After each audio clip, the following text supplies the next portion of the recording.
Thank you very much, Doran. And I want to thank you and the organizers of this wonderful Congress for inviting me and my wife here to visit Israel, which is a country we've always wanted to come to, and this is our first opportunity to do so. I also want to acknowledge Yael, Doran's wife, who was our guest in Stanford last year. I'm very glad to see that she's doing particularly well here, as well as Zamir Halpern, who spent a few days with us in Stanford just a few months ago. It's good to be amongst friends, and it's good to be at this wonderful forum. So what I'm going to talk today is somewhat enigmatically titled The Eagle versus the Snake, but I hope that as we go through my talk, the meaning of this will become clear.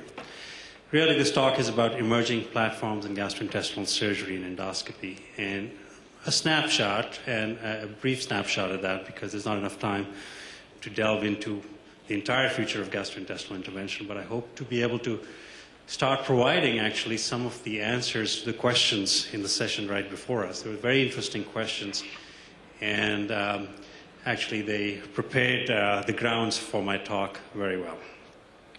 So with that, I just want to first declare conflicts of interest for those of you who are interested.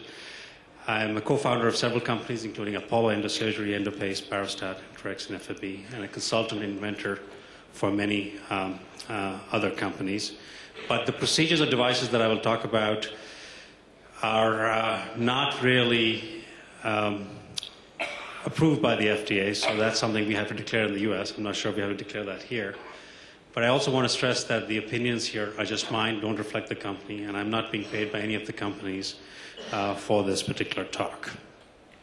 So we had this conversation about gastroenterologists wanting to be surgeons, and I think that's probably true for most of us, except that we look at surgery somewhat differently. And in the last few years, our perspective has evolved into two broad concepts, which I have listed here. Approach one is to try and reproduce existing surgical techniques endoscopically. And the approach two is to substitute surgical techniques with alternative procedures. And in the course of this talk, I'm going to really contrast and compare these two approaches and give my opinion on where the future lies. So let's talk about the first approach, which is to reproduce a surgical technique endoscopically. In other words, perform complex, invasive procedures by different approaches with improved outcomes. And this, of course, goes back to NOTES, which many of you know was a project that was part of the Apollo group. And this is the Apollo group, for those of you who are not familiar. And this is Tony Kalu, who is considered the founder of NOTES. And back in 1998, when we first came up with this concept, Olympus, who was the company that was partnering with us, said, well, we don't want to hear about it. That is too far out for us. Let's talk about GERD. But to Tony's credit, he persisted, and as you know, the rest is history. I do want to talk about NOTES a little bit because there's been a lot of interest in this, as evident by the last session, and there's still continuing controversy about its role. So this is NOTES. This is a cartoon that just shows you the approach, which I'm not going to belabor. It can be transoral, it can be transanal, it can be transvaginal, and so on. And the idea is to penetrate a visceral organ, get into the peritoneal cavity, and perform the kinds of surgeries that you all are used to doing, either by laparoscopic or open routes. But the point is, a lot of NOTES has been dedicated to doing the same procedures via just a different axis. Now, if you want to do this, if we want to be able to try and reproduce the surgical technique, and this is a talk I give to gastroenterologists who come to me and say, well, how do we actually go about doing this? We first have to, of course, understand what is it that we need, what are the kinds of tools that we need. And as this audience well knows, surgery means literally handwork. But the two procedures which are basically the basis of all surgery are cutting and stitching, the ability to precisely and cleanly cut tissue and the ability to put it back together in a manner that approximates the natural condition. So why can't we do this today with flexible endoscopes? Well, we have several limitations with the design of the endoscopes today. Those endoscopes were not designed to perform this kind of complex surgery, but there are actually physical limitations inherent in their design. These include force limitations, small and coaxial working channels, which means that the visual field becomes limiting. There's a lack of ability to do operations in multiple dimensions, and there's a lack of triangulations. Just to give you an example, here's what the price that we have to pay for flexibility. And so you really can't transmit a lot of force. Here is a biopsy forceps through an upper endoscope pushing against the gastric wall. As you can see, there's not a lot of force being projected at the wall. Instead, the scope simply flips back.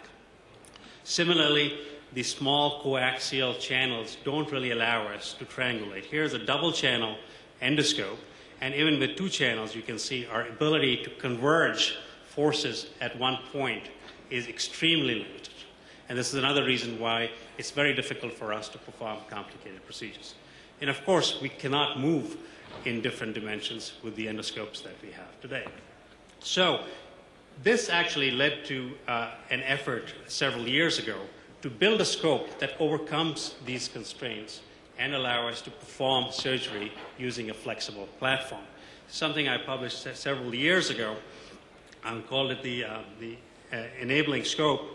And working at that time with a company called USGI, which had this technology called shape lock technology, which could actually take a very flexible tube and convert it with the snap of a handle into a highly rigid platform, shown here. So this is a floppy tube. You snap that handle, and it becomes locked in place, hence the name shape lock. Using this design as a framework, we then developed an endoscope called the Cobra, which had an off-axis viewing port and two effector arms, as shown here. So you can see that now for the first time we were able to watch what we were doing with our hands instead of looking through it.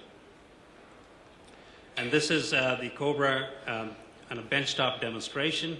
You can actually now do triangulation. You can converge these two arms. Each of these are equipped with different tools, and you can watch this at the same time. And this is an example of an in vivo suturing attempt that we did in the early years using this device. This is inside the peritoneal cavity. It took a long time. It was very cumbersome, and it still needs a lot of refinement. But I present this to show you the kinds of tools that we will be requiring if we are going to be working the way you all are used to. There are many other companies with several different embodiments that you're going to be seeing, some of which are already out in the market and some are coming out in the future. In the interest of time, I'll just show the pictures and not go into the details. This is the Boston Scientific Direct Drive, and this is the Anubis. And you can see now they're all variations of the same theme: off-axis viewing, effector arms, ability to converge, transmit large amounts of forces. Of course, the ultimate platform is what is shown here. We want to have several different arms that are basically extensions of our cells. Now, we've talked about nodes, and there were questions about why we should be doing nodes. So let me just first say that nodes is already being done in some centers, not all centers. Most of the experience is been transvaginal, and some can argue whether that's truly a nodes procedure or not, because people like Cameron and others have been doing this procedure for years in the pelvic arena, and it's simply an extension of going a little above that. This is a paper you might be familiar with the first 551 patients from the German registry, which showed that removal of gallbladder and appendix and even the colon is possible using a natural orifice approach. It can be done reasonably safely. There's not a huge amount of morbidity. It takes a long time, and clearly the tools are inadequate. So this was the author's conclusion. And today, transvaginal approaches are increasingly being used, particularly in combination with laparoscopic procedures, so-called hybrid approach.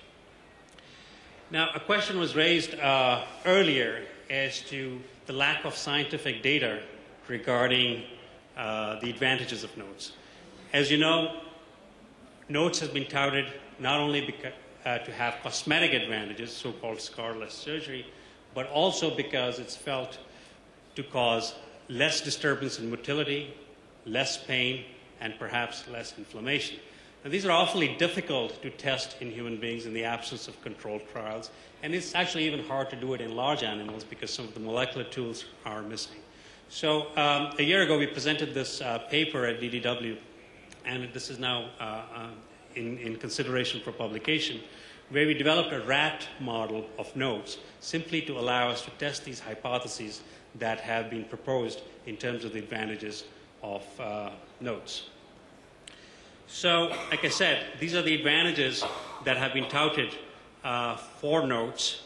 And what we did was try to test the effects of notes compared to laparoendoscopic single port surgery, or less as it's known, with respect to 3 parameters: peritoneal inflammation, gastric motility, and nociception. So we did a transgastric approach with the same type of endoscope that we used for a laparoscopic approach. We used the same protocol for inspection of visceral organs, and we allowed the animals to recover, and then we performed these tests that I will mention. I'll skip over this. So, notes versus less. This is just pictures to show you the transgastric approach in rats using a special endoscope. This is the incision being made, this is the scope being passed out, inspection of the visceral organs, and then to close the incision, we brought a piece of momentum back into the stomach and allowed that to seal the entry site. And we confirmed that this was a robust entry site by doing a water insufflation test, and there was no leak. Having established this model, we then went on to compare it to the laparoendoscopic approach. So the first thing you'll notice is that post-surgery recovery time was actually greater in notes than in the laparoscopic route. And 2-hour gastric emptying was far more delayed in the transgastric route than the laparoendoscopic route. And some of this is to be expected. We are, after all, breaching the stomach to get into the peritoneal cavity, so it's possibly expected that we'll have a greater effect on gastric motility. But certainly this is not what is consistent with the hypothetical advantages of notes. We went on to look at a variety of inflammatory cytokines also in these 2 models, and some of this work actually has been done by Jeff Ponsky in a pig model. We just extended this cytokine data in rats. And I'm not going to go into the details of these cytokines. Perhaps we can discuss this during the question and answer session. But in general, most of the pro-inflammatory cytokines were significantly increased in the notes group compared to the laparoendoscopic group, with the exception of IL-18, which has dual effects, pro and anti-inflammatory. And finally, we looked at pain. We looked actually at a surrogate marker of pain, which is CFOS activation in the spinal cord. CFOS is an immediate early action gene, and when you have pain, second-order neurons in the spinal cord activate this gene, and you get FOS expression. So you can actually count the neurons that have FOS expression, and it is an indirect marker of how much pain the animal has experienced. So when we looked at that in the segments that innervate the upper abdominal cavity, we found actually no difference in the spinal cord FOS counts between the laparoendoscopic group and the notes group.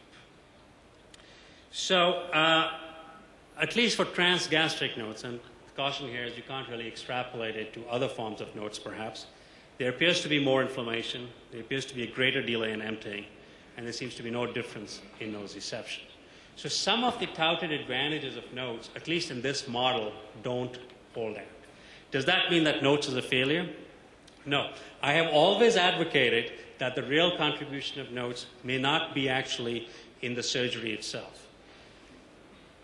Perhaps the most important lesson, at least for gastroenterologists, has been that if you perforate the viscus, it's not a disaster. You can get robust closure right away, the patient will survive, and this means that you can actually be far more aggressive now with intraluminal procedures. You can do much more aggressive resections, because even if you have a small leak or perforation, it doesn't automatically trigger a call to surgery. You can just close the wound and the patient will recover. So this has really helped us advance intraluminal endoscopy. The other thing that I think has happened, and I don't know if it's happened in this country, but certainly happened in the US, that it has pushed particularly the younger surgeons into flexible endoscopy, which I think is a very welcome trend. We need more surgeons to do flexible endoscopy, and we can have this discussion later. And then the third thing is it has really galvanized technology development for flexible endoscopy, and this is really going to bear well for the future, as I will talk about.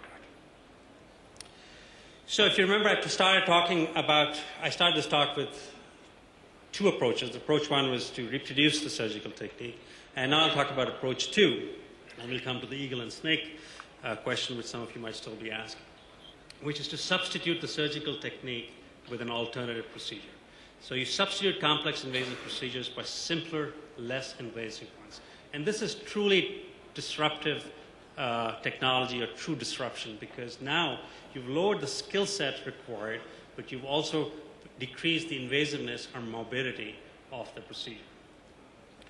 And this is where we come to the eagle versus the snake. So I'm a fan of the Oriental martial arts, and there are many schools, of course, of martial arts, but the two significant ones are the eagle and the snake. In the eagle form of martial arts, you approach your opponent with both hands and fingers, and you basically try to pinch your opponent into succumbing to you. Whereas in the snake form, you use your body itself as the piston to hit your opponent.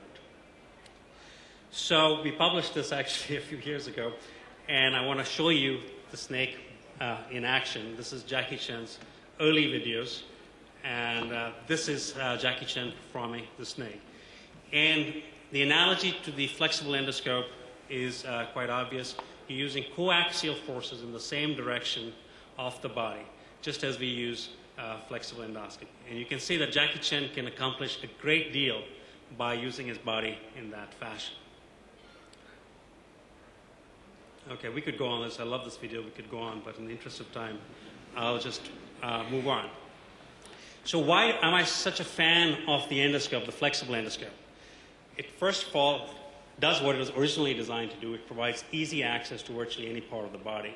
It's clearly less invasive, simpler, and safer than most forms of surgery. And then endoscopy, because of these reasons, you can repeat the procedure if the first one is not satisfactory. So it's iterative, it's redoable, and potentially reversible. All of these are not attributes that you find with traditional surgery. So let's talk about how this approach has been used in the past and how it's going to be used in the future. So this approach is actually not new. If you look back at the examples by which this approach has replaced what was traditionally regarded as a surgical procedure, you can count several examples. Stent placement, for instance, has replaced biliary bypass in the vast majority of patients. Jeff Ponsky is here. He's the pioneer of the PEG procedure, has clearly replaced surgical gastrostomy. Varicose ligation has replaced portosystemic shunts. And high-grade ablation for Barrett's has or should be replacing esophagectomy in most cases. So there's an established track record of complex surgery being phased out by flexible endoscopic approaches. So if you're going to do this, and we're going to expand the spectrum of diseases that we want to treat using a flexible